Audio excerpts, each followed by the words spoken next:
G'day gang, welcome to THY TV. My name is Lee Munlitzy, the host of the show in association with the Hidden Why podcast. Guys, I'm here to inspire and assist you to disrupt your life. Do what it takes to disrupt your life. I've disrupted my life, and since doing so, I'm living with greater freedom, fulfillment and happiness than ever before. And I believe it's possible for anyone. It's really about living the life that you desire, living a life more true to yourself, and stop following all that bullshit and thinking you have to do that or you have to live that way. You don't. Do what is important to you and live the life you want. I mean, what's it all for at the end of the day? I mean, if you get to the end of the line, when your days have numbered, what is it all for? Think about that and really ask yourself those questions, and ask yourself these big questions and spend time to reflect on them. This is a great spot to do that. I'm just here in the middle of Japan. Miyagi behind me. Beautiful mountain. It's one of my favorite places in the world up there. I'll take you up there at some stage with one of my rants, but I really wanted to talk today about dreams and what it all means to dream and dream big. Now, when you might hear me say dream big, you might think, well, what do you mean? Do you mean to dream like, to be the next Richard Branson or Elon Musk or Steve Jobs or whatever, like to have that sort of level of success? Well, I don't believe that. I don't believe that is a representation of success. You might look at Steve Jobs and say, wow, he's changed the world, he's done great things, but you know what? He had a lot of issues of his own and didn't spin all plates very successfully. He did great with Apple, and I'm filming this on an Apple product, so very thankful for that. But what is success to you? Define your definition of success. Now, I've interviewed plenty of people on my podcast, and each of their definitions vary. But what it comes down to at the end of the day is really just being happy in life. And what is life all for? I mean, it's about enjoying this life, yeah? It's about making the most of it. Now, if you're working away at some job that you really hate, or if you're in a relationship that's really not bringing you up, maybe that's not what it's all about. Maybe you can do something else. And I'm here to help you do that. I'm here to say that you can. But first, connect with what's important to you and connect with what success looks like to you. And then start allowing those dreams to return.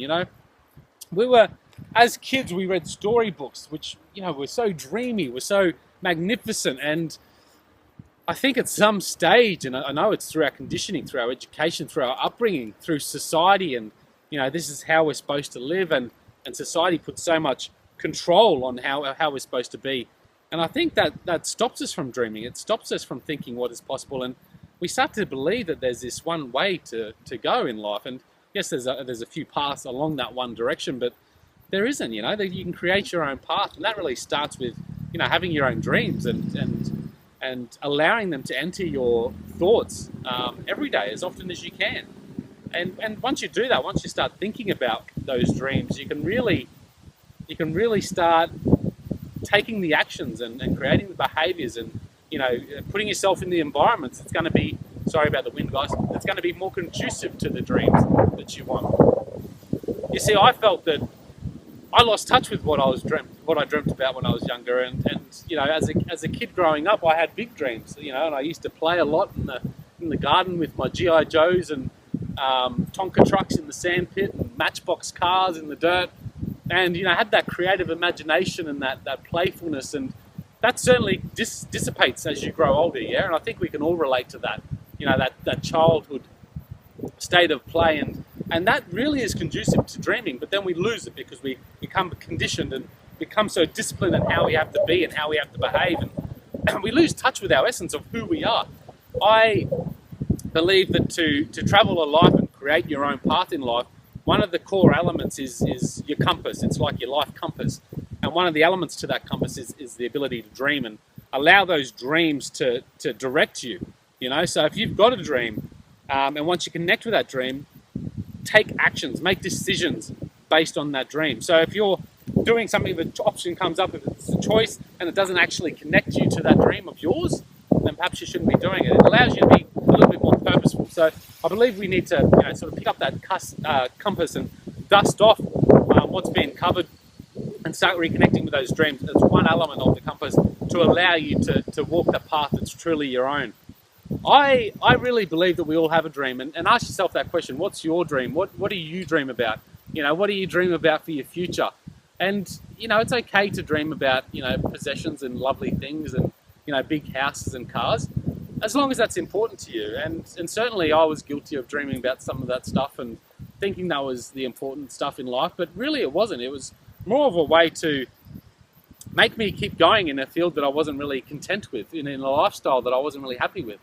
And once I've changed that, once I started living this life that I am now and doing stuff in my day that's really important to me, and seriously, I do most of that stuff is important to me in my day. There's very little that I don't do that's for me, and it might sound very selfish, but hey, this is my life and it's your life, so you get to have that choice. If you start having that, and I just had a great chat with a person this morning about this on my podcast, if you start just really being controlled, if you don't have that flexibility to do what you want to and have that freedom to do the things that are important to you, the things that you love, then you're really living towards someone else's dreams and not your own. And I had that connection in a job. I couldn't have time off for important family engagements, for weddings, birthday parties, whatever it might be. I love to have Sundays off. It's a family day for me. I like to just chill out and do nothing but spend time with the family. Not always possible, but I try to. That's what I love, and in my past job, that wasn't possible. And what I realized is I wasn't living my dreams, I was living for someone else's dreams. And you have to make that disconnect. You have to start connecting back with what's important to you, what are your dreams, and define your definition of success. And look, if your dreams are about having a fancy mansion and all that stuff, just make sure that's true to your core. Don't just have that as your dream because that's what everyone else dreams and that's what we think we need to have. That's what we think success looks like. Is that really what success looks like to you? Is that really what's important? Because to me, I had the picture of a beautiful car, a Jaguar, which I still would love to own. I think they're nice looking cars, but I'm not a car person. And to have that as my ultimate goal or my dream, no, that wasn't me. My dream is to be able to write every day. My dream is to wake up and be able to go out into nature every day like this and do more of that stuff. And look, as I started implementing little bits and pieces in my day, because it's not possible all the time to just take that leap of faith unless you've got a good capital backing to do that stuff that you love. But I just incorporated a little bit into my day. I incorporated the important stuff a little bit into my day. And this was the stuff that was important to me, that was going to help me step towards those dreams of mine. And once I started doing that, it just started getting the momentum and it just started progressing and building and evolving to a point where this year I stood away and said, that's it, pack up the family, we're moving to Japan, which is where I am now.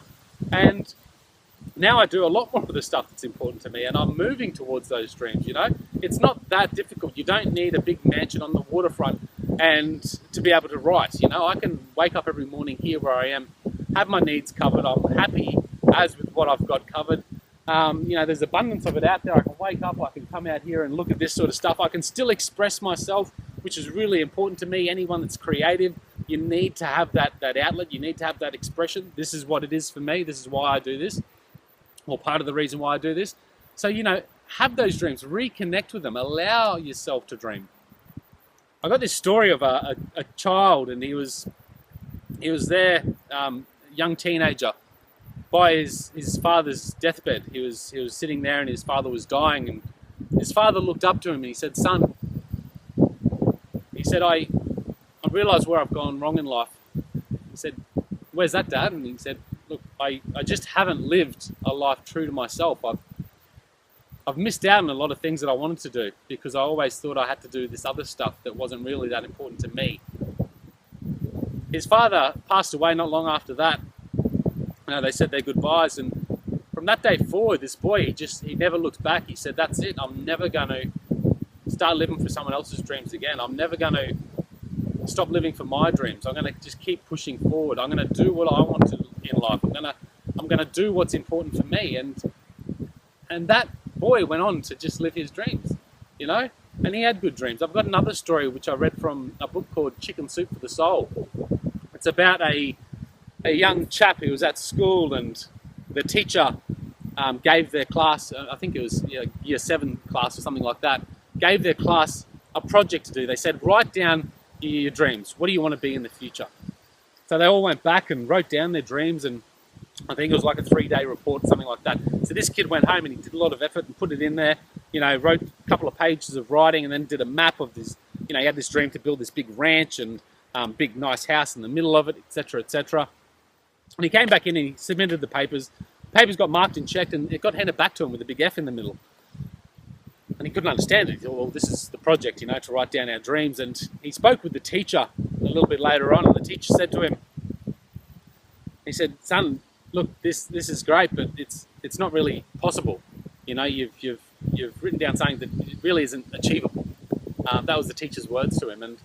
And to have that getting said to a student, and this is truly, I think, what not directly gets told to us all, but we get told that, maybe you should be, just sticking to this track because what you want to do there is a little bit unrealistic or a little bit impossible. Perhaps your skills or talents don't seem to match that. So, stop believing that and just stay in line, in essence. And that's what this boy was told. He went home and spoke with his father that afternoon. His father said to him, he said, what should I do, Dad? And his father said, he goes, whatever you do will be the right thing. Because the teacher asked him to resubmit it. He said, go back and I'll give you a chance to resubmit it so we can, reassess your grades. So the kid went in the next day and submitted his paper to the teacher, and the teacher looked at it, and it was the same exact paper. The kid didn't change a thing. And he said to the teacher, he said, Miss, you can keep your F, I'm going to keep my dreams. You can keep your F, I'm going to keep my dreams. And that's what we need to be saying, guys. We need to really be saying to any of those naysayers out there, any of those doubters that think that our dreams aren't possible, is just say, you know what, I'll keep going in my path, and stop looking at other people. Stop thinking you have to be like other people. Do what you want to do. Live your own dreams. This kid went on to build this ranch and create a lot of success. It didn't happen overnight, but it happened at some stage. And he had this ranch. He had a beautiful big house in the middle, probably pretty much like to what he dreamt about when he was a kid. And the teacher actually came on a field trip later on in her career, or his career, I can't remember if it was a male or female, and they visited the ranch with some students, and the teacher went up to him and said, I'm sorry for crushing your dreams. And she said, I crushed many children's dreams back then, and I endeavour not to do that anymore, because I realise what's possible out there.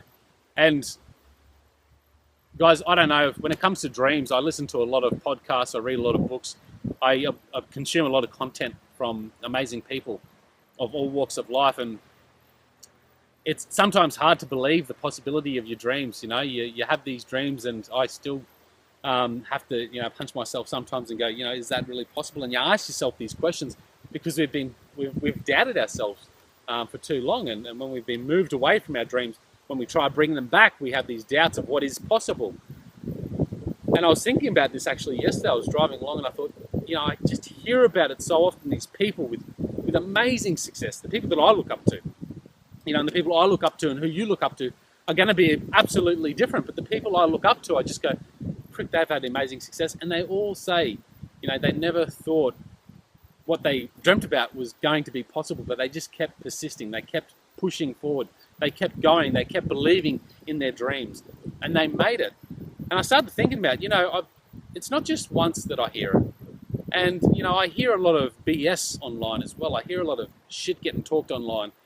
And I have to decipher through that stuff. And I certainly want to decipher through that. And that's part of the reason why I've started the THYTV, is to help you guys see where you can and can't go in life. And I believe it is possible to do what you dream. I believe it is possible to start living that life and living a life more conducive to your own. And when I hear these people saying, you know what, I never realized it was possible, but I just kept going, kept doing it, and things just started to happen. Again, don't set your expectations thinking it's going to happen in a year. Just keep going and keep progressing forward, and enjoying the time that you've got whilst you're progressing forward. Incorporating some of those things that are part of your bigger dream into your life now, I always say that you don't have to be sailing your own yacht around the world right today or tomorrow, but you can sit down at the coffee shop looking at the big yachts. You can go to a yacht show, you can join a yacht club, you can get on a yacht and sail yachts with a team. There's plenty of ways you can do stuff that's in line with your dream, that maybe not to the level that you want it to be. But once you start doing it, once you start getting in flow, an abundance will start flowing in as well. And I think that's one of the keys to really living your dreams, is just incorporating now. Don't get caught up in losing and missing out on life and what it is now in this moment. I love writing. I can write now. I love nature. I can get out here in nature. I love traveling. I can do that, and it's not to the level that I want to be doing it at, but I'm certainly doing it. I'm inspiring people. I want to inspire people. I want to teach people. I've always had this connection with teaching. I don't know where it's come from exactly, but it's something that's important to me. So I'm doing the podcast. I'm doing THYTV. I'm doing these little things, and yes, I'm not reaching as many people as I'd like to reach, but you've got to start somewhere, and I am reaching some people. So that's the good news, and that really excites me. That excites me about life, and it gives me that confidence that what I dream is possible, because I can already see it happening. I can see the progression happening. It's only been a short time since I've started, inspiring people and teaching people, but it's a progression thing, and I'm not going to give up because I enjoy it. It's what I love. So go out there, guys. Dream what you want to dream. Dream however you want to vision your future, how you want to be, what you want to be doing, all those great things, and just start thinking about, well, how can I put a bit of that into my life? How can I sprinkle a little bit of my dreams onto my current life now, and how will that help me? And just watch it. It will help you, I guarantee you. And going back to that point, the more people I hear saying, they never thought it possible, and they've made it. You look at everyone that's come from Richard Branson, Arnold Schwarzenegger. I mean, these are some of the mentors I look up to, guys. You've got your own mentors, I'm sure. But there's many names that I could name. I mean, people in my interviews that I interview, a lot of them haven't had these rich stories of, great upbringings and handed the platter. Actually, most of the people that have amazing success had quite a humble sort of background, or if not, a really severe background. I haven't had a background like that. I had a really good upbringing. I haven't had everything handed to me either. So I'm certainly creating a lot of it myself, but I've got a lot to be grateful for with my upbringing. And I know there's people in worse circumstances. I know there's people in better circumstances. But it doesn't really matter. At the end of the day, all these people, the people that I just mentioned, they've come from something, or nothing, to create this amazing triumphant success. Now, who would have thought that would have been possible? I mean, you look at Arnold Schwarzenegger's story. I've just finished his biography. Amazing stuff, amazing stuff. Whether you like the guy or dislike him, what he's achieved is amazing. I'm sorry about the wind, guys. It's really pushing through here and flicking that camera back and forward and creating a bit of noise, I'm sure. But it's just amazing what these people can achieve, and that gives you inspiration. So read some of those books, get involved and start figuring it out. But the important thing is connect back with your dreams. Start doing stuff today that's important to you. Start doing stuff today that's going to take you towards your dreams. Stop living for someone else's dreams and start living for your own. It means, you might not be able to quit your job today and start doing that. If you can, fucking do it. Who cares? What I just want to inspire you today is just that the dream is essence to your compass in life. If you really want to cut your own trail through life, if you want to stop living the templated life that everyone's on, the status quo sort of life that everyone's on, connect with your dreams, because that's one key element to your compass, and that will help you make the better decisions in life to the direction you want to take. Guys, that's it from me today. I hope you've enjoyed it. I hope you've loved this show. Leave your comments below. Make sure you tune in to the Hidden Why podcast if you haven't already, and sign up to the Hidden Why podcast as well. Great episodes coming out there, great interviews, and I share a couple of thoughts a week, plus a book review every week as well, so you can tune into those, guys. I appreciate you tuning in today. Thank you. Enjoy your life. This is THY TV. Until next time, peace, passion, purpose. See you soon.